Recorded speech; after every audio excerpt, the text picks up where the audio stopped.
Filie regum in honore tuo, astitit regina ad extris tuis in vestitu de orato, circumdata varietate.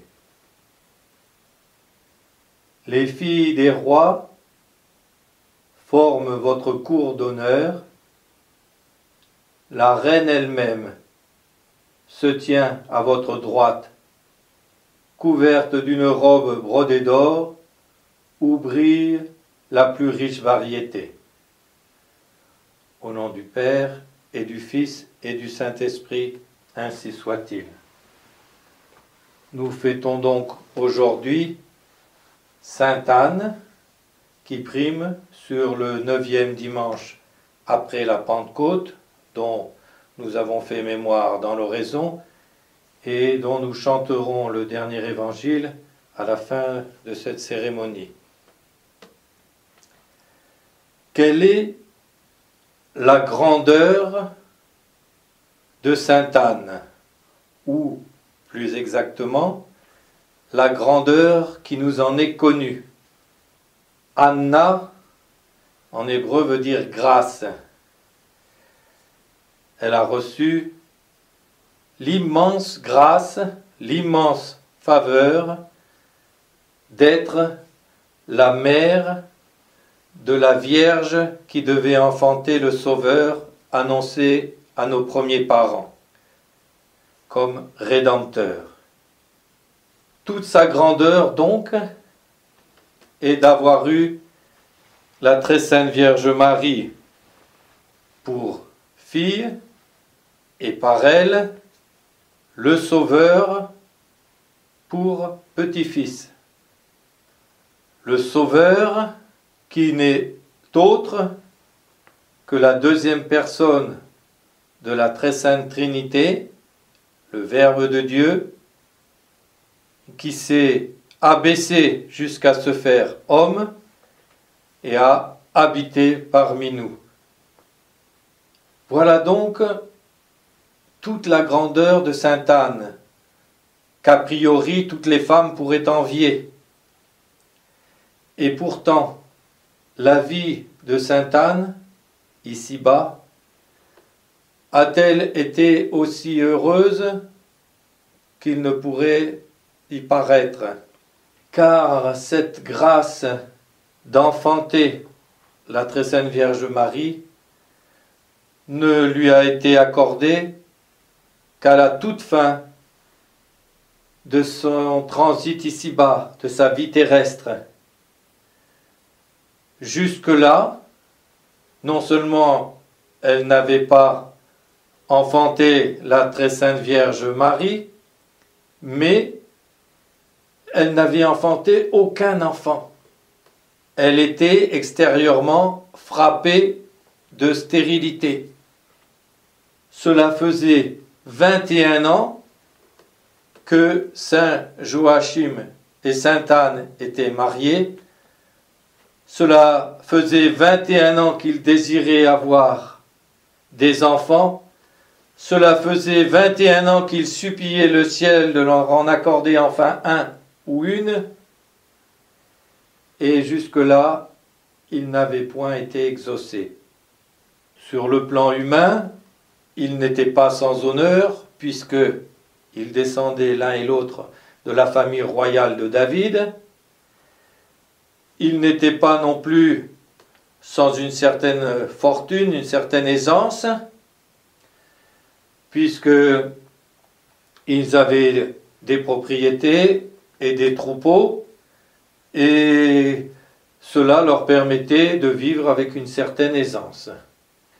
Mais vous pourrez avoir toute l'aisance que vous voulez, s'il vous manque ce que vous désirez le plus en tant qu'époux, marié, avoir des enfants, eh bien, tout le reste vous semblera secondaire tant que vous n'aurez pas obtenu cette grâce. Et vous serez déjà frappé de désolation, une désolation qui revient souvent à la surface et qui en quelque sorte vous gâte toutes vos autres réussites et toutes vos autres joies humaines. Si cela est vrai d'une façon générale, cela était encore plus marquant dans le peuple élu, dans le peuple hébreu, où l'on se faisait un honneur d'avoir des enfants pour justement démultiplier ce nombre des membres du peuple élu, et surtout quand on avait le bonheur d'appartenir à la descendance du roi David, dont on savait que devait un jour naître le Messie, le Sauveur, eh bien, d'autant plus, les femmes désiraient avoir des enfants pour être soit un maillon dans la chaîne de la succession qui aille jusqu'à l'enfantement de ce Sauveur, soit même pour avoir la grâce d'être la mère du Sauveur, ce que toutes les descendantes de David pouvaient espérer au fond de leur cœur. Sainte Anne et Saint Joachim étaient aisés, ils étaient aussi très généreux, puisqu'ils faisaient 3 parts de leurs biens.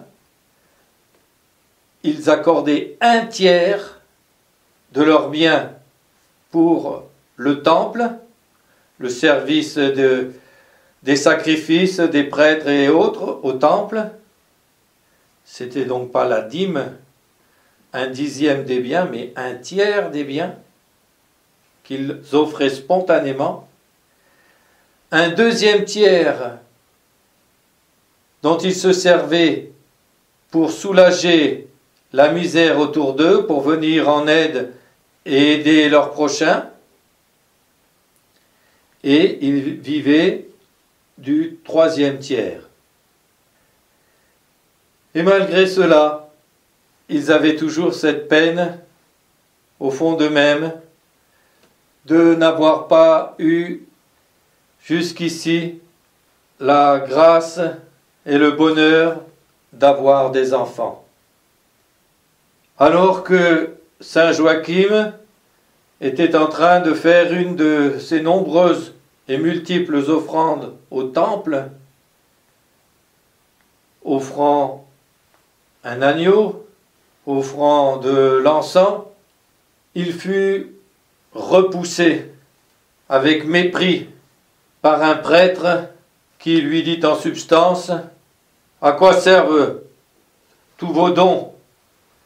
Vous qui n'avez même pas obtenu la bénédiction de Dieu d'accorder des descendants à la tribu de Juda et à la descendance de David, vous qui êtes comme frappés de malédiction et de stérilité par Dieu, allez, allez-vous-en !» Quelle incompréhension des voix de Dieu en ce prêtre, mais quelle horrible douleur dans le cœur de Saint Joachim, puisque cela avait été fait en public devant tout le monde en plus. Et vous rendez-vous compte de quelqu'un qui donne 1/3 de ses biens pour le temple et qui est traité de cette façon en plus par un de ceux auxquels il fait tant de bienfaits? Alors, horriblement endolori, il partit dans une de ses petites possessions de la montagne, au milieu de ses troupeaux, et il ne redescendit plus dans la maison qu'il partageait avec Sainte Anne, et ceci pendant des mois. Et vous imaginez la douleur de Sainte Anne quand elle ne vit pas revenir Saint Joachim, qu'elle s'enquit de la raison pour laquelle il n'était pas revenu. Est-ce qu'il lui était arrivé quelque chose? Et quand elle a appris combien il avait été durement repoussé dans le temple même, au moment même où il faisait un don si généreux, alors elle aussi fut broyée en son cœur, surtout que le motif qui était avancé était justement sa stérilité, le fait qu'il n'ait pas d'enfant, et que cela avait été presque présenté comme une malédiction de Dieu sur eux. Imaginez donc la douleur renouvelée et cuisante de ces saints époux.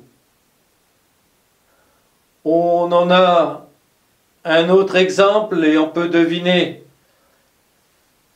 quelle pensée pouvait avoir sainte Anne, puisque une autre Anne, la future mère du prophète et du juge Samuel, était elle aussi stérile. Et de tous côtés, autour d'elle, on le lui reprochait également. On la méprisait. Surtout, son émule auprès de son mari Elkana, qui elle avait plusieurs enfants, et qui l'a traité avec mépris. Ayant longtemps supporté cela sans rien dire, et pourtant Elkana l'aimait plus que tout autre, la choyait, faisait tout pour se rendre agréable à elle, mais rien n'y faisait, et un jour où elle n'y pouvait plus, elle finit par lui dire « Da Miki filios aut moriar » Donne-moi des enfants ou je vais en mourir.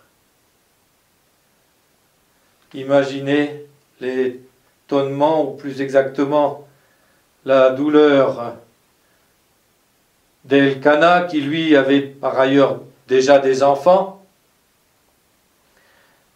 mais qui comprenait la douleur de cette femme qui était sa bien-aimée, lui disant qu'il n'était pas Dieu et qu'il ne pouvait donc pas faire l'impossible, et lui disant aussi « Anna, ne vous suis-je pas meilleur que 10 enfants ?» Et certes, il était vraiment bon avec elle, mais rien n'y faisait. On lui faisait un mépris d'être stérile, de ne pas donner de descendants au peuple élu, et sa douleur était perpétuée. Et elle finira, à force de prière, elle aussi, par obtenir d'abord Samuel, et puis ensuite 3 autres enfants et 2 autres filles. Mais après tant d'humiliation, de douleur, et cela est d'autant plus dur quand on voit autour de soi d'autres remplis d'enfants, entourés d'une couronne d'enfants qui les égayent, qui sont leur honneur, qui sont leur joie. C'est aussi plus dur quand on est soi-même pieux, qu'on supplie depuis longtemps, et qu'on voit que des gens impies, soit ont des enfants autant qu'ils en veulent, soit même on arrive à faire des moyens détournés pour ne pas en avoir, pour pouvoir avoir des plaisirs sensuels sans avoir la charge des enfants qui en résultent. C'est aussi à un niveau plus élevé, très pénible sur le plan spirituel. Pour un apôtre, qui se donne entièrement à Dieu, qui donne tout son temps pour répandre la bonne doctrine, pour attirer à Dieu les esprits, les cœurs, les âmes, pour attirer au royaume de Dieu de nouveaux enfants, et qui n'a que peu de fruits. Hier, nous fêtions l'apôtre Saint Jacques, le plus jeune des deux, le frère de Saint Jean, qui avait eu comme part d'apostolat notamment l'Espagne. Et tandis qu'il voyait les autres apôtres faire des miracles de toutes sortes, convertir des villes entières, des régions entières, des pays entiers, lui semblait stérile dans son apostolat. Il n'arrivait à toucher que peu de gens, et il en était tellement meurtri que lui aussi priait le Seigneur de lui donner des fruits de l'apostolat. Et Dieu permit que, bien que la Sainte Vierge soit alors encore vivante, encore ici-bas, elle lui apparaisse sur une colonne, Nostra Senora del Pilar, sur une colonne qui représente justement le support d'un poids, le support du poids des épreuves, la patience, l'espérance. Et elle vint l'encourager et le consoler. Il reprit son apostolat avec une ardeur renouvelée, mais avec des fruits toujours petits. Et cependant, parmi eux, il y eut notamment 7 jeunes gens qui devinrent plus tard sacrés évêques par Saint Pierre, ceux qui allaient évangéliser toute l'Espagne.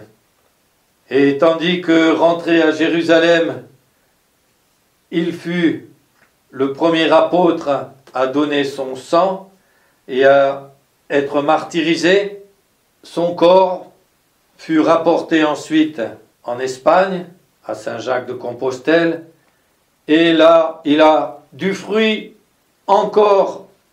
Après 2000 ans, il y a encore des milliers et des milliers de pèlerins, comme depuis l'origine de la chrétienté, qui viennent en pèlerinage le prier et le supplier.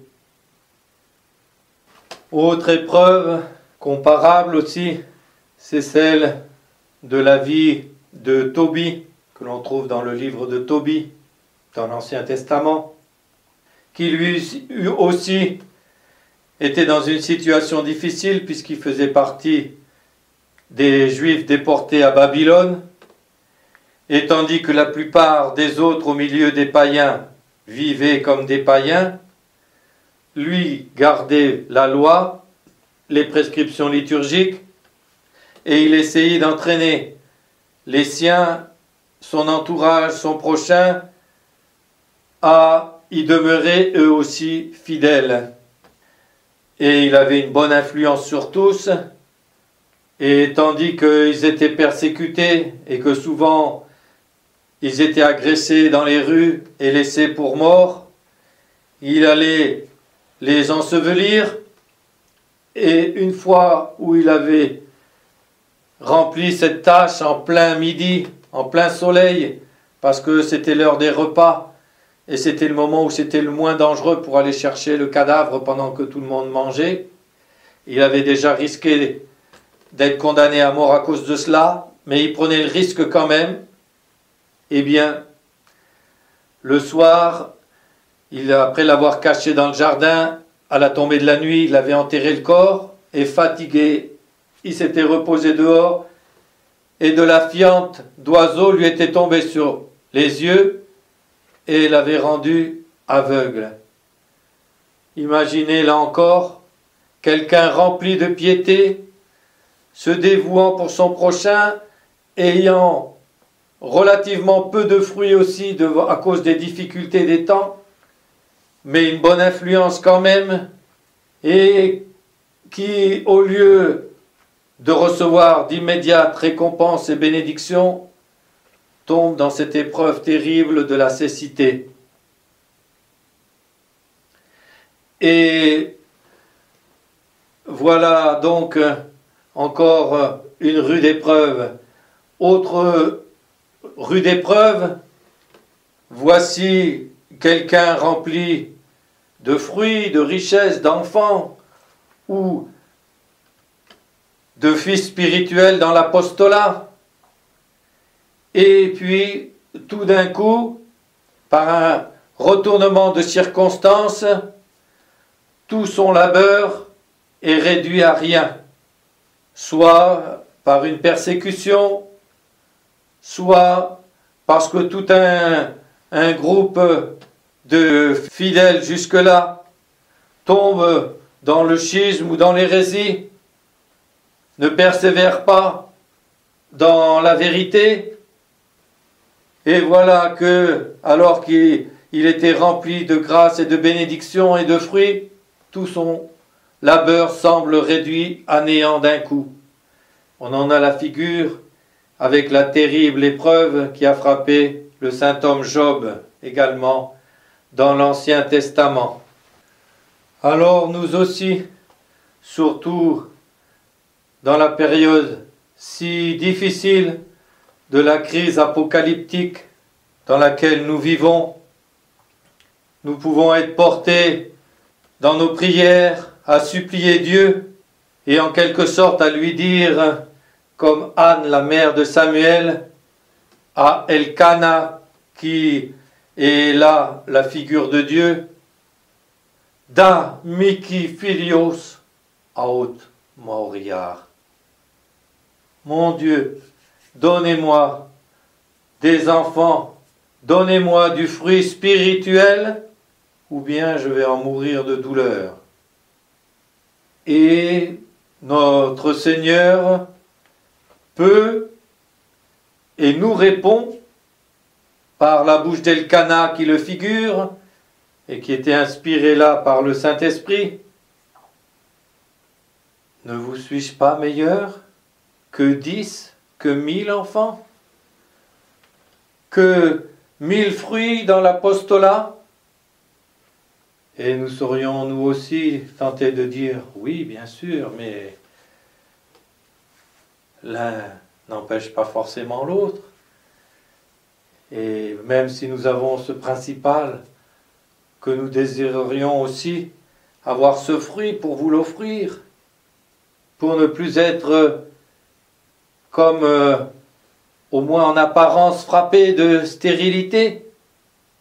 Et voyez le contraste frappant entre la mère et la fille, entre Sainte Anne et la très sainte Vierge Marie. Sainte Anne, elle aussi, bien résignée malgré sa douleur, mais songeant à la douleur si grande de son époux, si grande qu'il s'était enfui loin d'elle dans un abri de montagne au milieu des bêtes, des troupeaux qu'il gardait, et n'osant plus revenir à côté d'elle, elle devinait l'horrible douleur de son époux. Et alors, plus pour lui que pour elle, elle suppliait Dieu de enfin entendre leur prière, ou peut-être comme on le voyait avec Sainte Praxède il y a quelques jours, de l'enlever d'ici-bas devant de telles douleurs, et elle finit par être exaucée, puisque Dieu envoya un ange pour avertir Joachim de rentrer, pour avertir Anne qu'il allait rentrer et qu'il serait cette fois-ci béni. Mais voyez le contraste entre la mère et la fille, entre Sainte Anne et la très sainte Vierge Marie. La mère prie de tout son cœur, mon Dieu, enlevez-moi cet opprobre de la stérilité. Mon Dieu, daignez enfin nous exaucer, nous accorder des enfants. Et la fille, mon Dieu, je vous offre ma virginité. Je veux être tout à vous. Et par le fait même, je renonce à l'idée, au désir d'avoir des enfants. Pourtant, comme ma mère Sainte-Anne, je vis dans le même contexte. À moi aussi, certainement, on reprochera d'être apparemment stérile. Mon but est de m'unir à Dieu, de lui être intimement uni. Elle a compris combien Dieu et l'union à Dieu et cette intimité avec Dieu valait beaucoup mieux que 10 enfants, que 1000 ou 10 000 fidèles, que 1000 ou 10 000 enfants spirituels, que des fruits démultipliés. Et du reste, si l'on a parlé tout à l'heure des impies ayant des enfants, ou pouvant en avoir et prenant des moyens de ne pas en avoir, cela existe aussi sur le plan spirituel. Il y a aussi des impies ou des schismatiques ou des infidèles qui sont démultipliés. Ah, Luther, en se révoltant, a eu ô combien des gens qui l'ont suivi. Et Calvin, par la terreur qu'il a fait régner à Genève et à ses contours, lui aussi a dominé spirituellement. Et souvent même, plus ces iniques sont audacieux dans les moyens à choisir et sans scrupule pour les employer, et plus ils paraissent bénis et rapidement.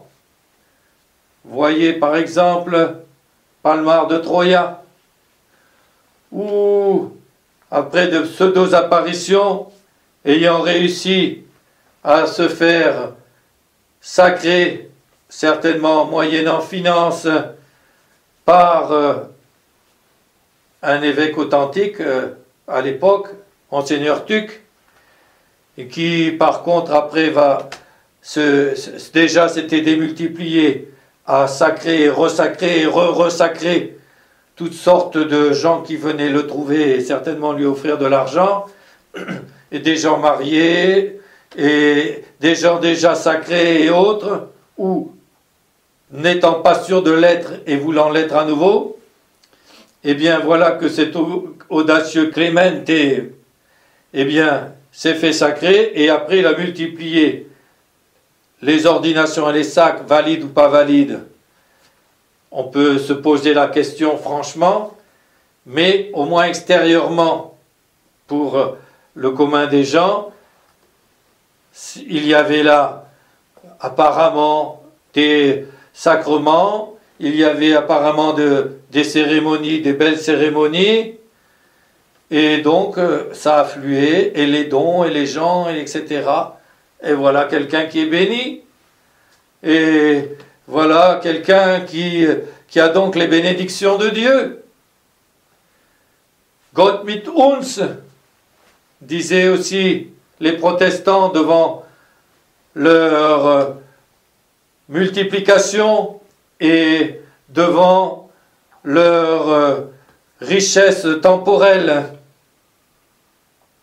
Et voyez le contraste entre la mère et la fille, entre Sainte Anne et la très sainte Vierge Marie. L'une prie, supplie pour avoir des enfants, des fruits, et l'autre s'oublie complètement, ne désire que s'unir et se fondre en Dieu, et abandonne tout le reste, lui offre sa virginité. Et elle va même presque plus loin, comme le dit, pleine d'admiration, Sainte Thérèse de l'Enfant Jésus dans une lettre à sa sœur Céline.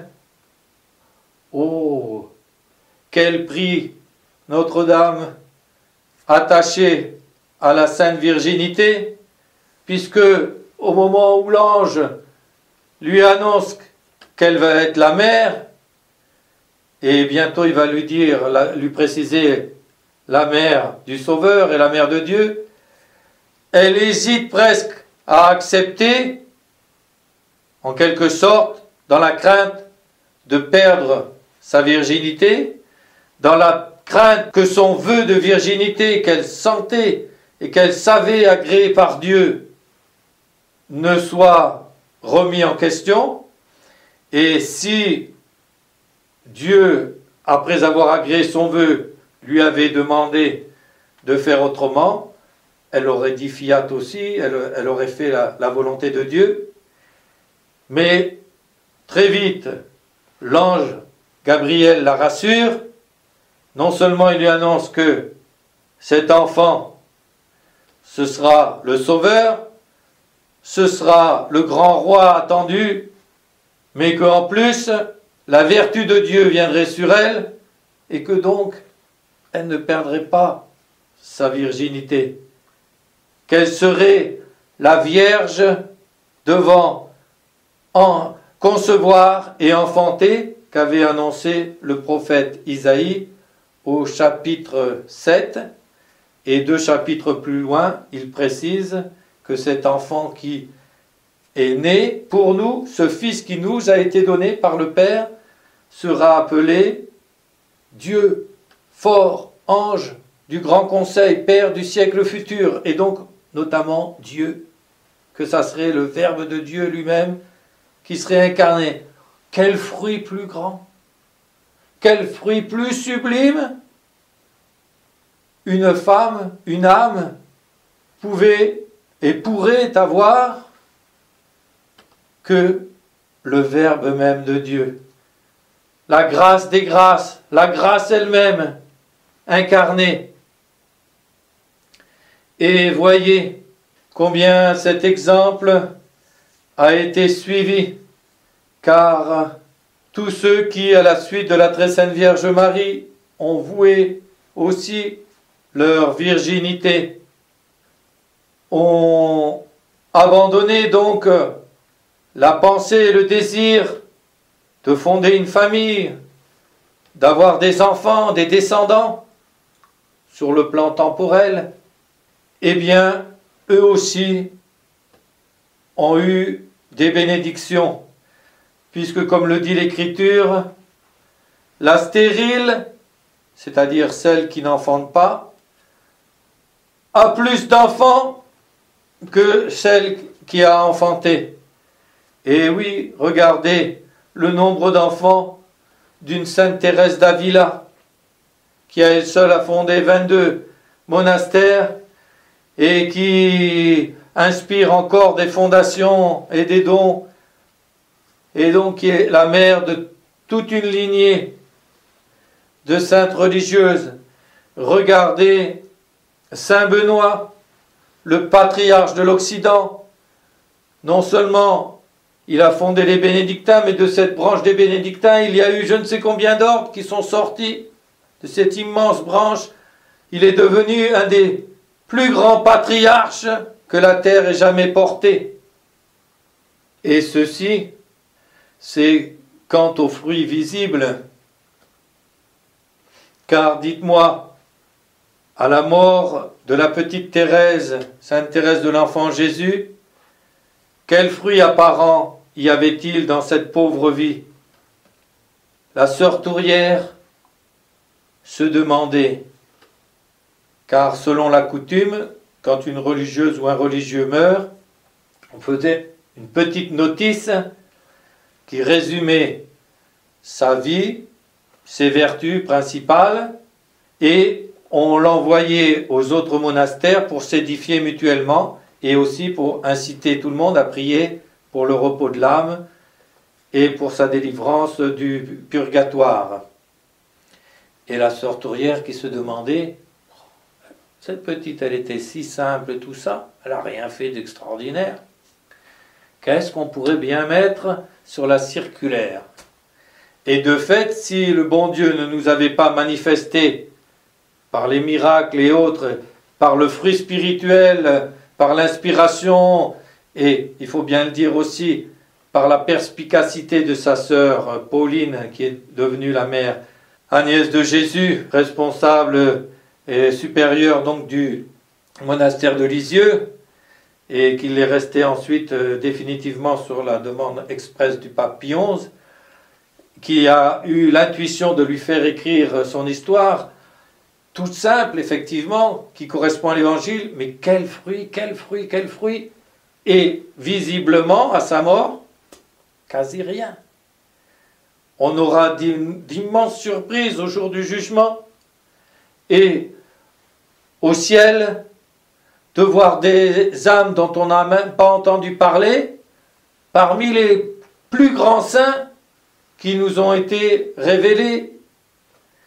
Par exemple, la petite Germaine Cousin de Pibrac, elle a eu une vie toute simple, encore plus simple peut-être que Sainte Thérèse, dans le sens que elle n'a pas été religieuse, elle a perdu sa mère toute jeune, sa deuxième maman, donc la deuxième épouse de son papa, ne l'a pas très bien traitée, elle vivait très pauvrement en gardant les troupeaux, elle était pieuse et tout ça, mais toute simple.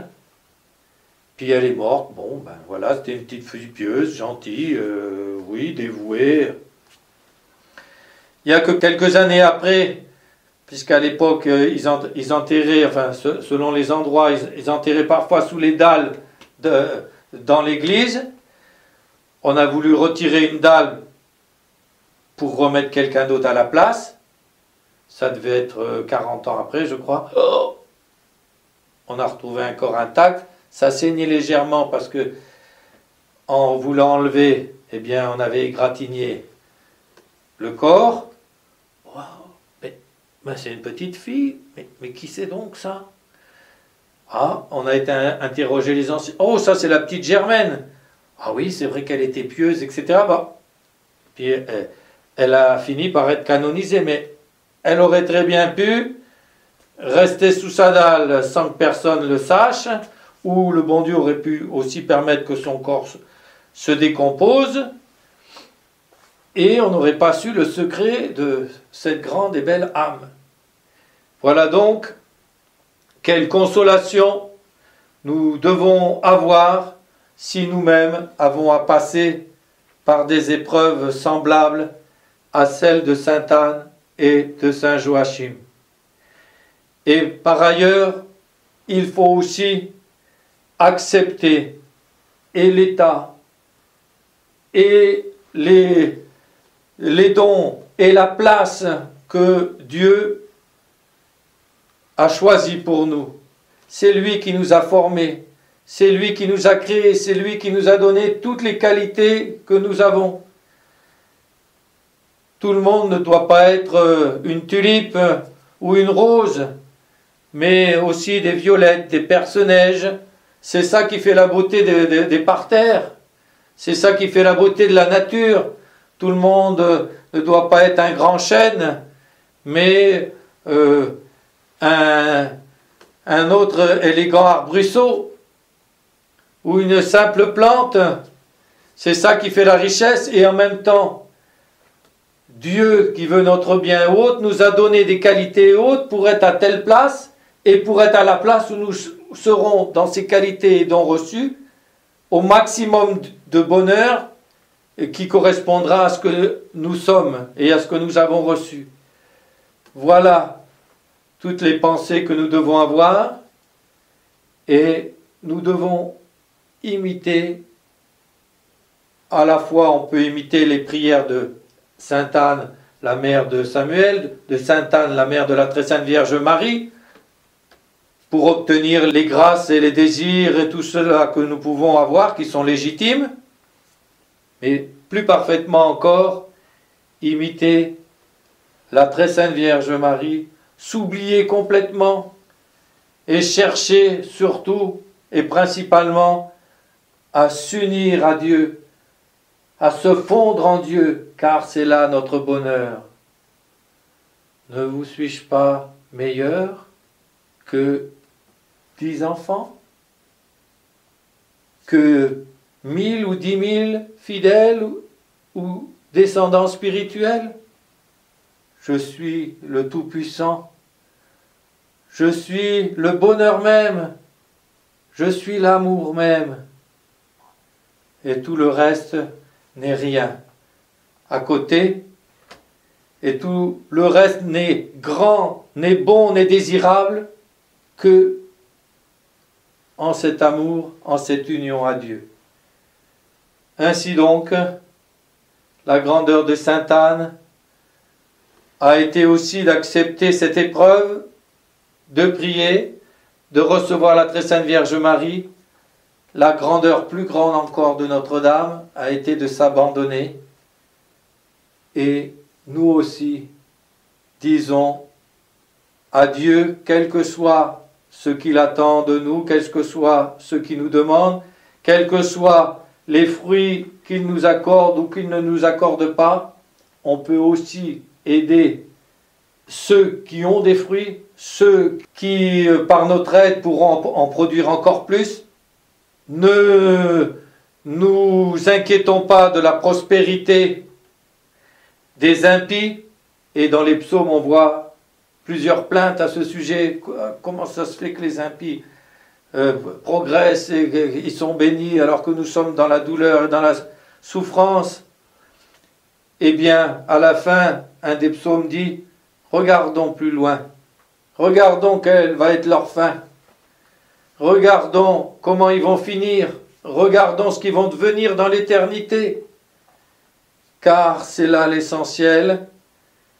Et pour nous, tournons-nous vers Dieu, et comme Notre-Dame, abandonnons-nous à sa divine volonté sur nous, et unissons-nous à cette divine volonté, unissons-nous à son amour, et disons Fiat, Fiat.